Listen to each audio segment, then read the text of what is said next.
And now, please join us for a special report on BBC News. One step beyond!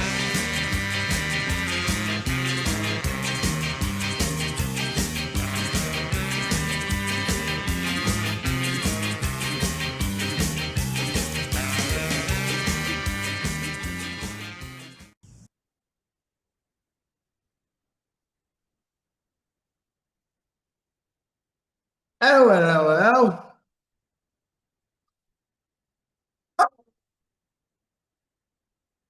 Blake Foolery here with another installment of Eye on History, a series brought to you by the BBC about the greatest women of history. This is the third installment. This is Her Story of the World, Part 3. Today we have an interesting bit of content for you. We're going to report on 6 women in this episode. First, Hedy Lamaar, icon of the silver screen, engineer, inventor, and considered one of the most beautiful women in the world of her generation. Next, we have Catherine the Great, the Prussian-born Tsarina of the Russian Empire.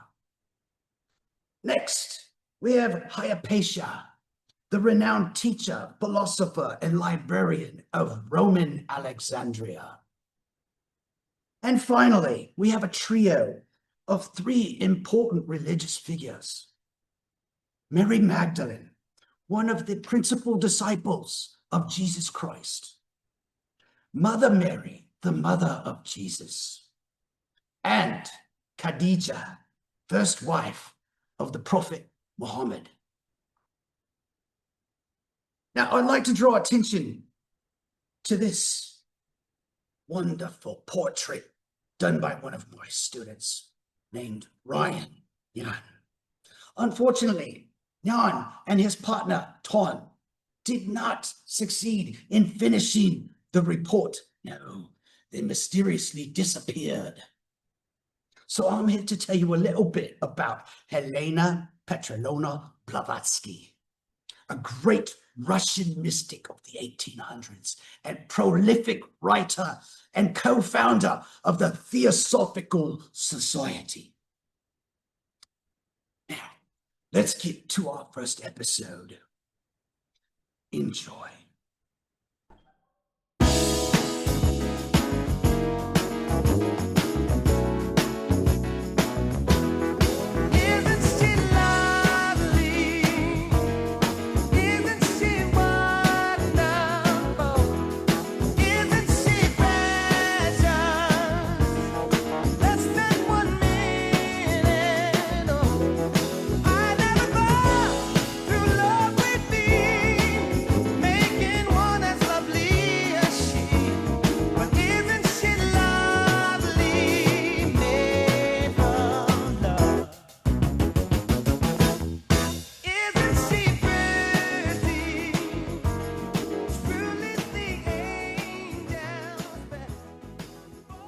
Welcome back to Voices of History. Today's topic is geniuses and geniuses.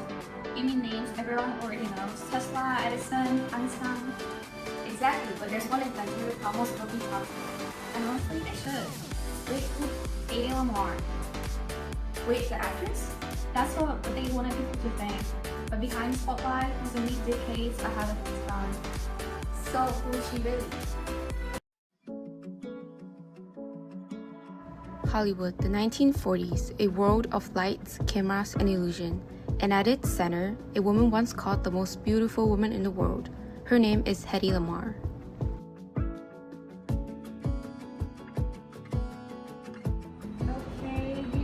Studios like Metro-Goldwyn-Mayer carefully created her image as mysterious, elegant, and silent. All any girl needs is to stand still and look stupid.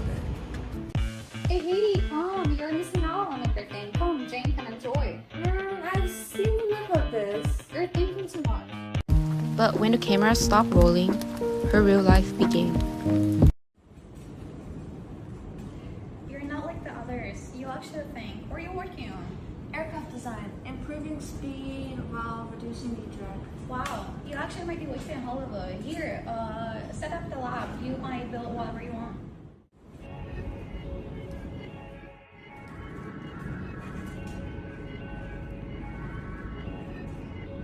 Inside her trailer, she built a laboratory between takes of films like Algiers, Samson, and Delilah. She wasn't resting, she was inventing.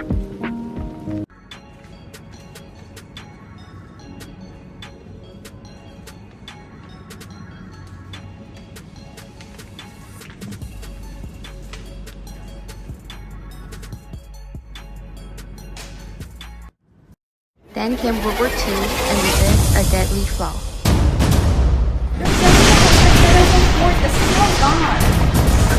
Radio-controlled weapons could be stopped, not with force, but with interference. You take control of these patterns, precision. Patterns. What if the symbol didn't stay in one place? Go on. What if it kept changing? Jumping from one frequency to another. So fast, no one could follow it.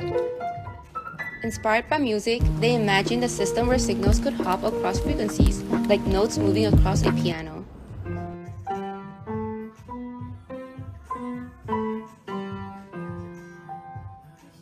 Perfectly synchronized. Receiver and transmitter moving together. Delay. 88 frequencies matching the 88 keys of a piano. Too fast to predict, too complex to jam. This could save lives, man. Let's make it official. But ideas don't disappear, they wait. Let me understand this.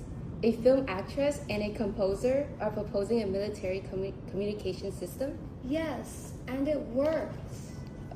It's impractical, too complicated. It's precise. Will pass.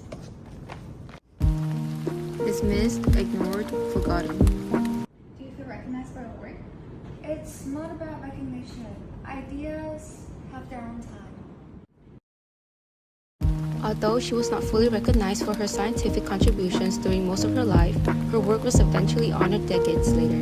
Today, she is remembered both as a film icon and as a pioneering figure in communications technology. I'll read you something pretty. People are unreasonable, illogical, and self-centered. Love them anyway. If you do good, people will accuse you of selfish, alternative motives. Do good anyway. The biggest people with the biggest ideas can be shut down by the smallest people with the smallest mind. Think big anyway.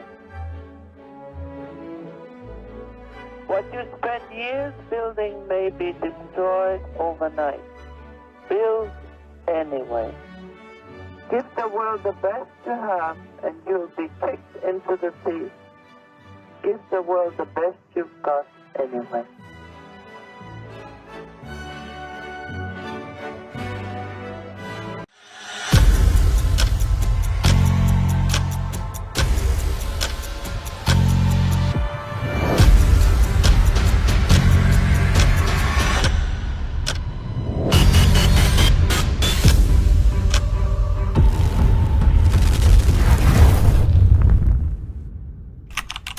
A long time ago, on May 2nd, 1792, a girl named Sophie Friederike Auguste von Anhalt-Zerbst was born. She was the daughter of Christina August, a high-ranking Prussian general, and Johanna Elisabeth, a member of the Russian royalty class.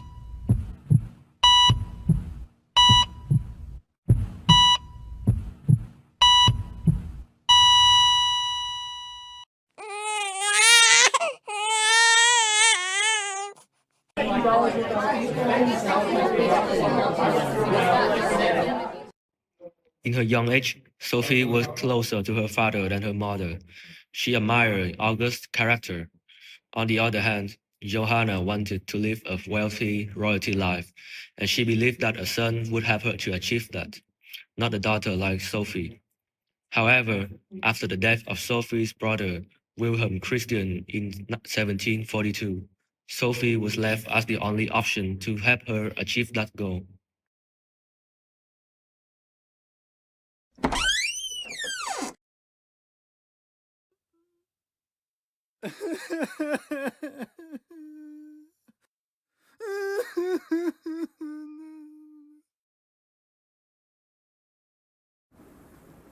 At the age of 10, Sophie had to hide her true personality, pride, and talents. Elizabeth went to all of her relatives to find a match for Sophie. Johanna finally found the heir of the throne of Sweden named Peter Ulrich, who was 11 years old. Boom, boom, boom. You are the one from Russia. You are in the way of my cavalry. He is the only alive grandson of Peter the Great. In their first meeting that was arranged by both families, Catherine's impression of Peter was that he was drunk and immature. Peter was obsessed with toy soldiers and military stuff. He did not seem interested in the girl who was being prepared to be his wife. Hello, Peter. It's a pleasure to meet you. I'm Sophie. I don't care about your pleasures. Have you ever seen my new toys yet? It is better than the real ones. He is immature. I can smell the wine from here. He is not even looking at me. He is obsessed with toys while I'm prepared to rule the world. In 1744, Sophie was invited to Russia by Frederick. Frederick wanted to see if Sophie is smart enough to handle the Russian court and loyal to Prussian. Was she smart enough for the Russian court? Was she loyal to Prussia? Let me take a look at her. Russian girl, what do you know about intelligence? Intelligence! It's not about knowing everything. It's about knowing which secret to keep and which people to trust.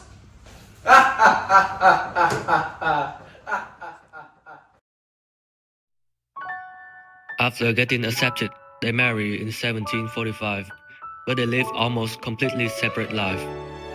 Peter would often spend his evenings playing with his military staff, while Catherine spent her time reading books by famous thinkers and building her friendships with powerful generals.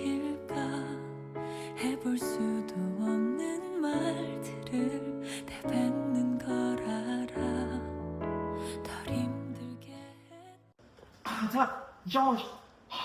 Oh, I wish I were the Russian soldiers, not be in the Russian springs. Peter, we are Russian now. We should learn about the people.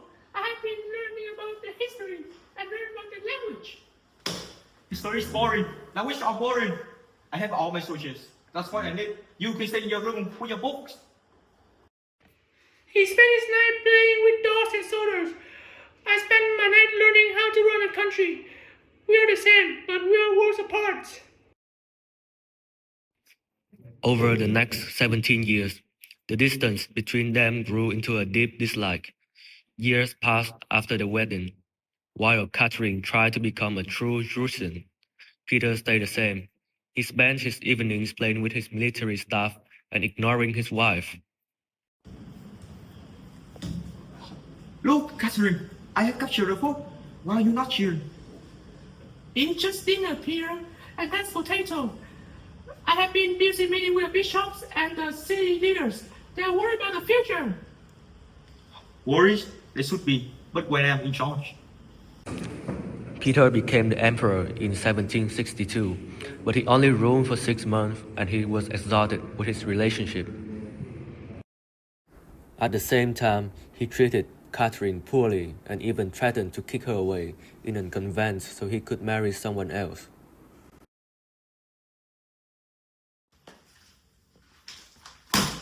Catherine, I'm so tired of you.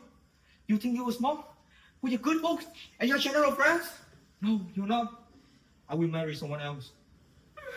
You made me fire! I have my own crown. I can do whatever I want. You, take that book and go back to the library. You are finished.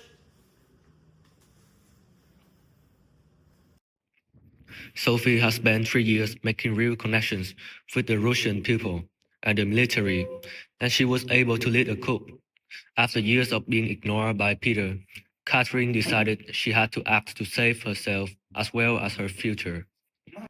So, Russia, do you want our leaders to love our enemies, or a leader who loves you the most?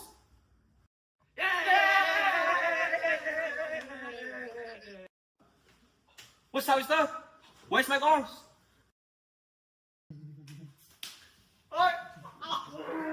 No! No, it's kidding. Just a few days after he lost his power, Peter died while being held as a prisoner. She took the throne for herself and Peter was removed. With Peter gone, Catherine was crowned empress. She went from being an unwanted wife to being the most powerful woman in the world. Going back to 1755, Catherine the Great met Stanislaus II Augustus in St. Petersburg, who later became the King of Poland, which reigned from 1764 to 1795. He was well known for his education and interest in reform. Before becoming a king, he had a relationship with Catherine the Great. Catherine also helped him gain the throne, and he later became highly dependent on Russia. I noticed your aura different from the others. You want to have a chat after this? Sure, By the way, I might need your help to reform my country, Poland. I can help you from that. When Catherine became the empress on July 9, 1762, she began to make Russia into a major European power through expansion of the Russian Empire.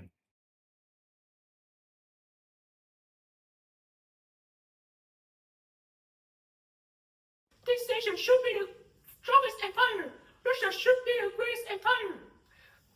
I heard there's some parts of Europe that easy to be conquered. Your Highness, with your positive influence, Europe could grow and shine every day. Amazing. Without rainbows, we'll take on anything. Without power being used.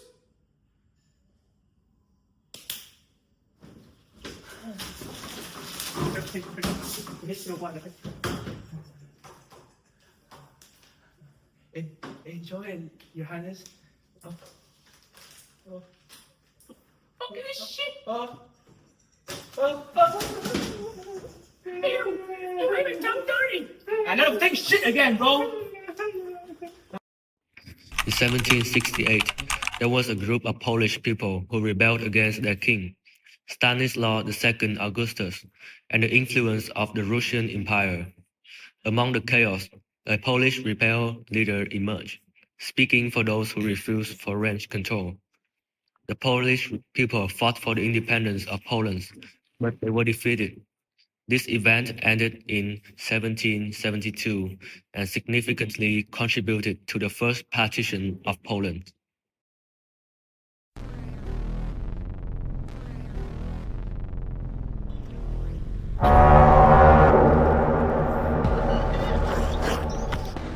We may be outnumbered, but we shall fight and rise for our freedom. Yeah! Proud warriors, slay the heretic!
Look at your leader!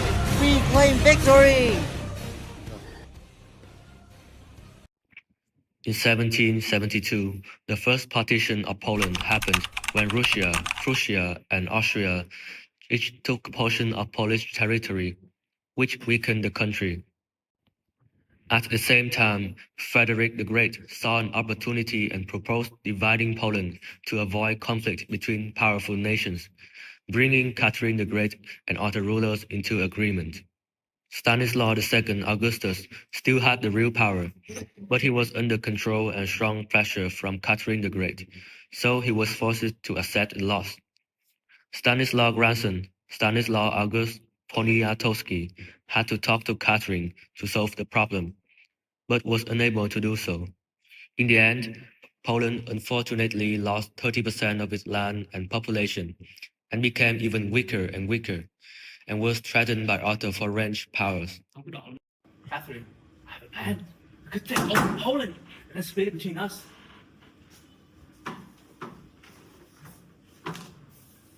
Here's a map that I had this guy draw for me. So, you see, the north is weak, and then the east is weak also, and the southwest, we can take all of it and make it ours! Great job! I like your idea. Now, for the sake of Russia, now let's do it then! Now! Yes, let's do it!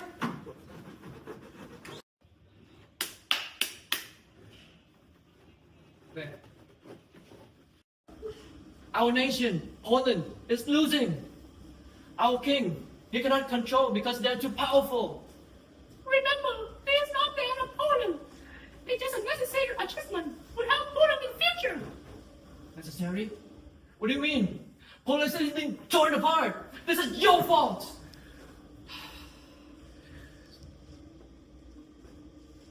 Remember, Poland is always a draw from the king. Calm down, darling, so everything's gonna be alright. Poland is going to be stronger in the future. Sorry for the interruption. Our Empress is pretty busy with another meeting. You have to go, sir.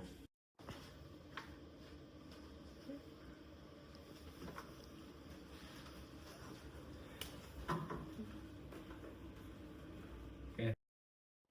21 years later, the second partition of Poland in 1793 occurred when Russia and Prussia took even more Polish territory, further weakening the country. At this time, Stanislaus II Augustus was still king but had almost no real power, as Catherine the Great and other foreign rulers controlled the situation.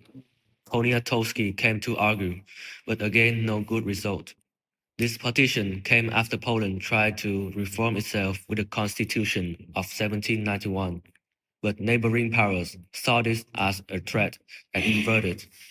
As a result, Poland lost a large amount of land again and became even smaller and more dependent, bringing it close to complete disappearance. Russia took huge part of Poland for what is now Belarus and Ukraine. This is the second division already. But why? You don't reform our nation at all. You don't set our nation. Why? Don't reform. That exactly must be stopped. You leave no Poland for nothing. My bad. I'm a bit under control.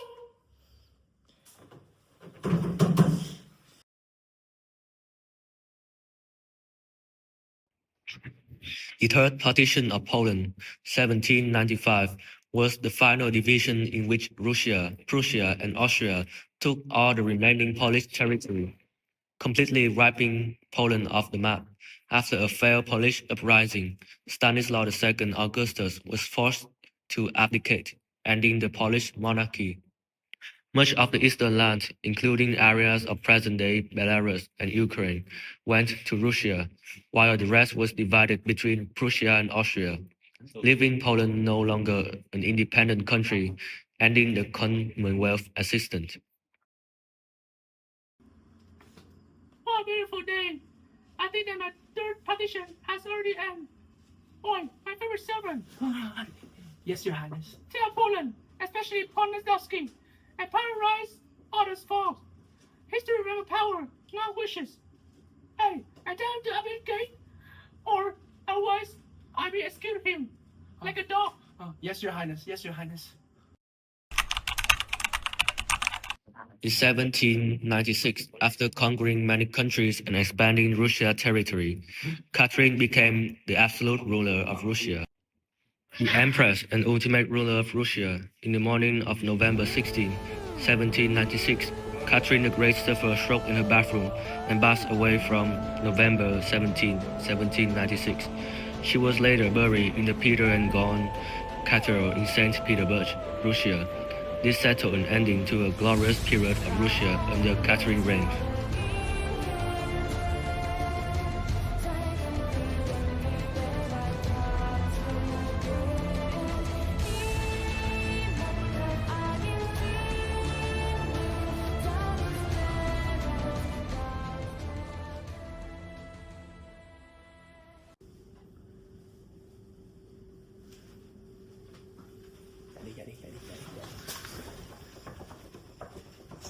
Rethink your drink.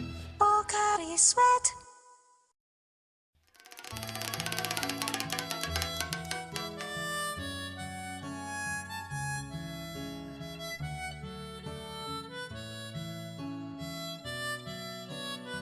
In a city once known as the center of knowledge, where ideas shaped the future of ancient world, one woman rose above them all. Her name was Hypatia, and her story would end in violence. Hypatia was born in Alexandria, Egypt, sometime between 350 and 370 AD. She was taught from young age that knowledge is power. Alexandria was no ordinary city. It was intellectual heart of the Roman Empire. Scholars, philosophers, scientists, and travelers came there from all over the world to walk the same street, exchange ideas, and challenge each other's thinking. Alexandria was filled with mathematics, astronomy, science, and philosophy. It was a city built on curiosity and discovery. A city where people believed that through learning they could better understand the universe itself. But as the time passed, that began to change. The people who wanted to debate ideas openly slowly began drifting apart. Different beliefs, different loyalties, and different vision of the future creates war between communities. Discussion became arguments. Arguments became tension. And tension slowly turned into conflict. The connection that once made Alexandria so powerful were beginning to break apart. And into this world, Hypatia was born. Her father, Sion of Alexandria, was scholar of mathematics and astronomy. He spent his life studying the movement of stars and logic behind the universe. But perhaps the greatest thing he ever created was not a book or a scientific discovery, but the way he raised his daughter.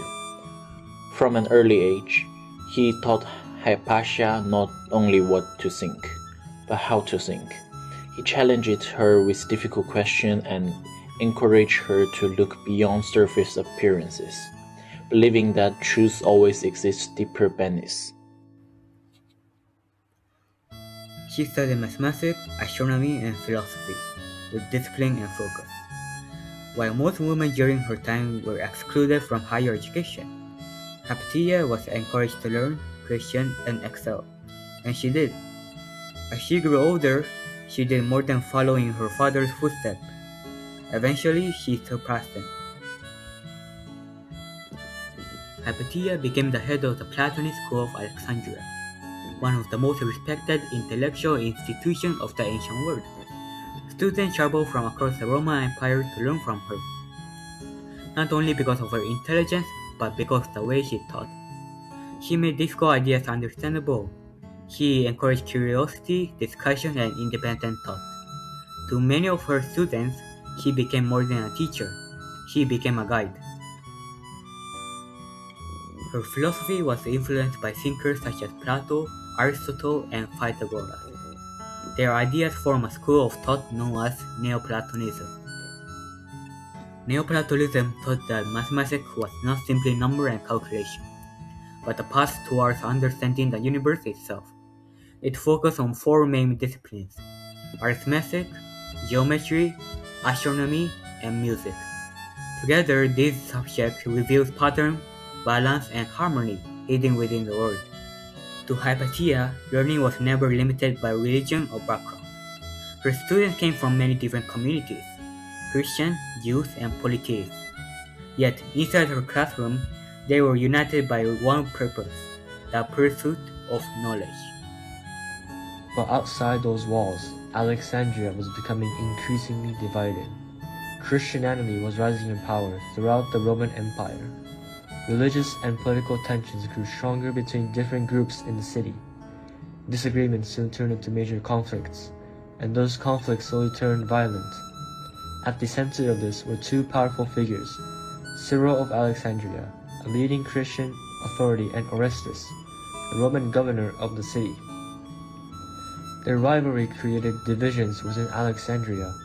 Hypatia, known for her intelligence and independence, was respected by many people, including Orestes.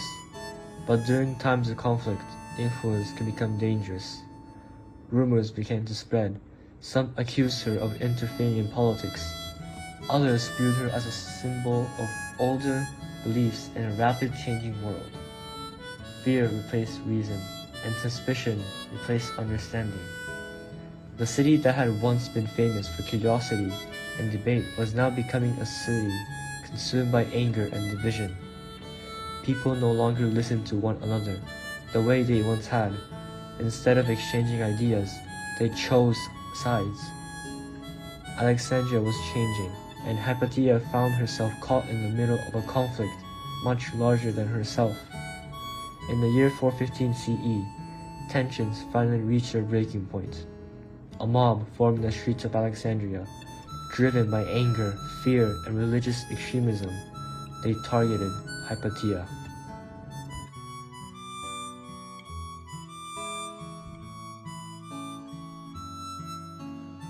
She was seized by a Christian mob led by Peter the Reader and brutally killed. Her death shocked the ancient world. To many people, it was not only the loss of a person, but the loss of something much greater.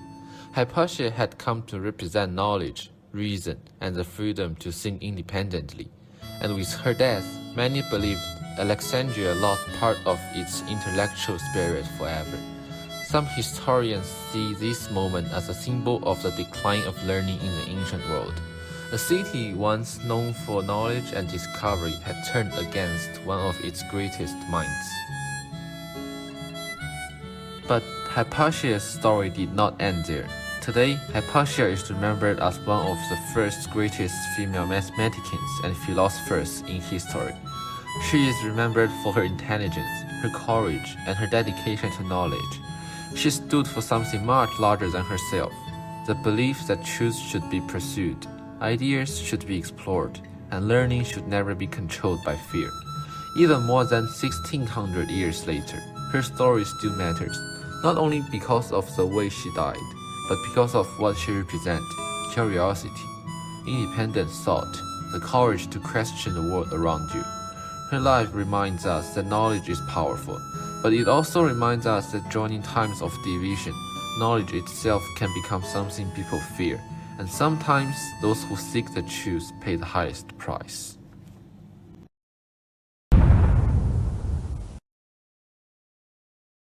Nazareth was a small town in Galilee. Mary lived there. She was humble and faithful. One day, her life changed forever. I trust God with my life. I will follow His path.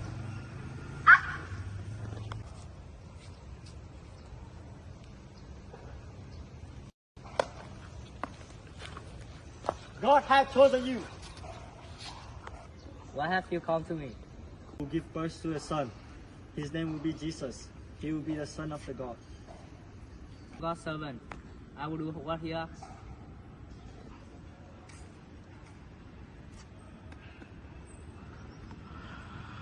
Mary accepted God's plan with faith and courage.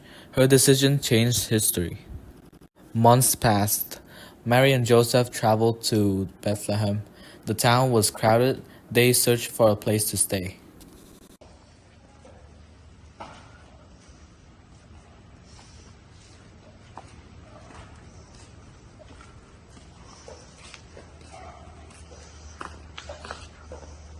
tired. We need rest.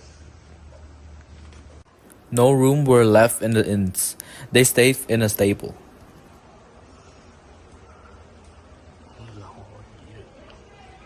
That night, Jesus was born.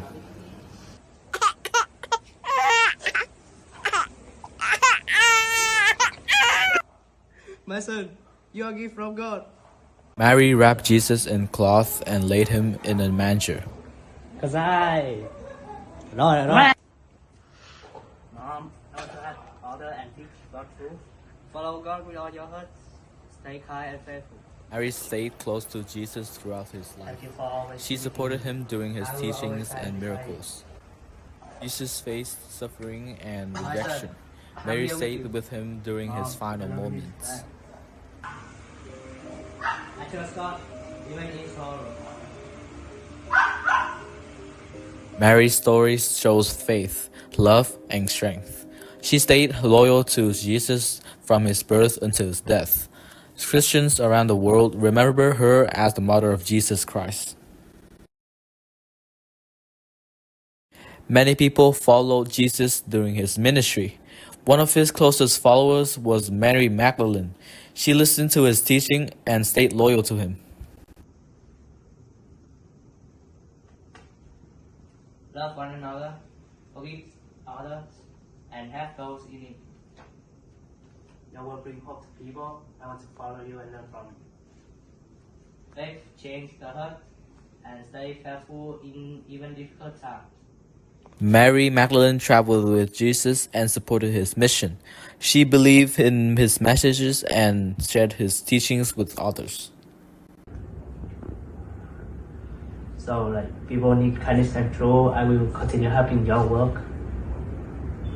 Many respected Jesus, but others rejected him. Danger slowly grew around him. Religious leaders and Roman authorities arrested Jesus. Soon, he was sentenced to death on a cross. Move aside!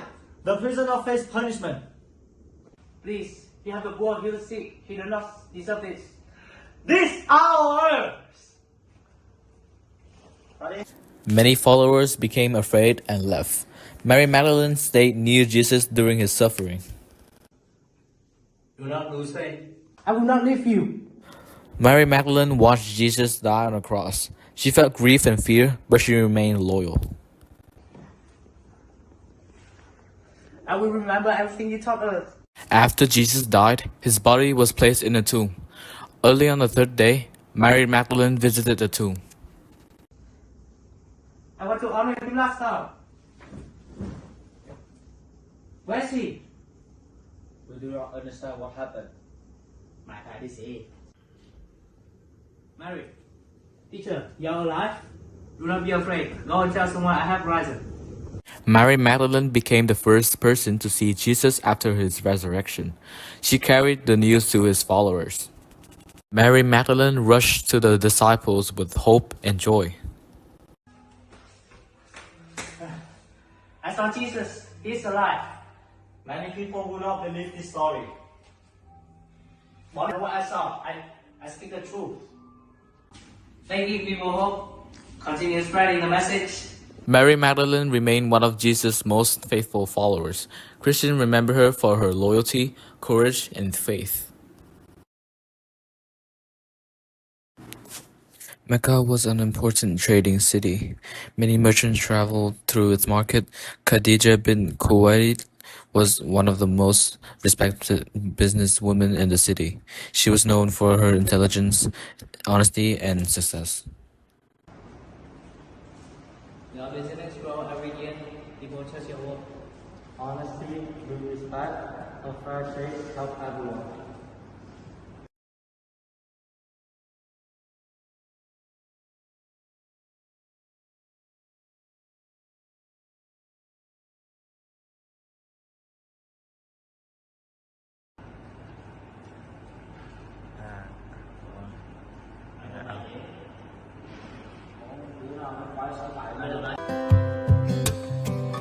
Xong khách. He was the kind of honesty, with I respect people who live with honor.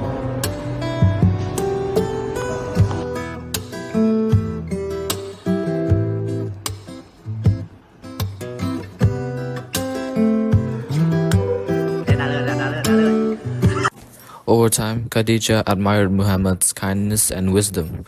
They married and built a strong partnership based on trust and respect. Muhammad often spent time alone praying and thinking in the cave of Hira. One night, his life changed forever.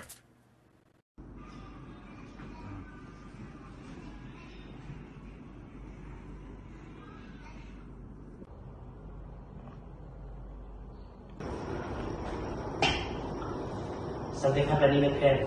I heard a message from God. Tell me everything. An angel spoke to me. I was afraid. I did not understand what would happen. You are an honest and a good man. God would never abandon you. Khadijah listened carefully. She did not doubt him. She comforted and supported him during his fear.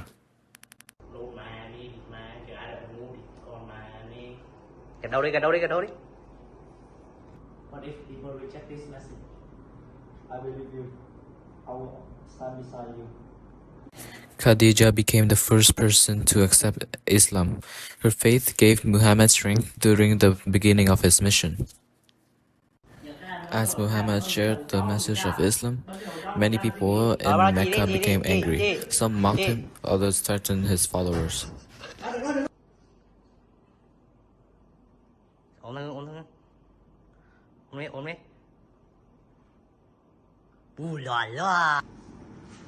People say Muhammad wants to change our tradition.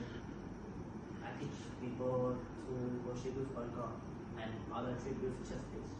Many powerful people oppose you. Choose neither more than fear. Khadijah remained one of Muhammad's closest supporters until her death. Muhammad deeply respected and loved her throughout his life. Muslims remembered Khadijah as a leader, a successful businesswoman, and the first believer in Islam. Her courage and faith shaped history.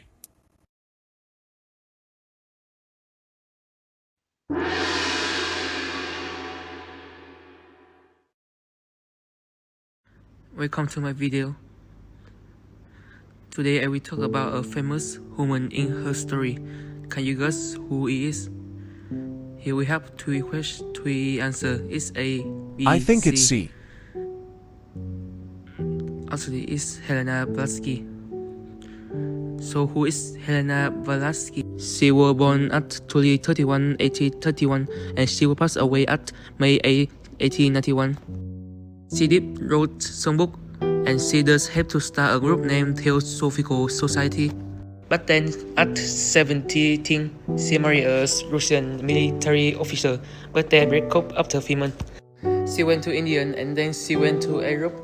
Also, she went to United States. After that, she go to London and do some work. Her work is important. This is the cover. It's about a son, and then her and Audley go to India.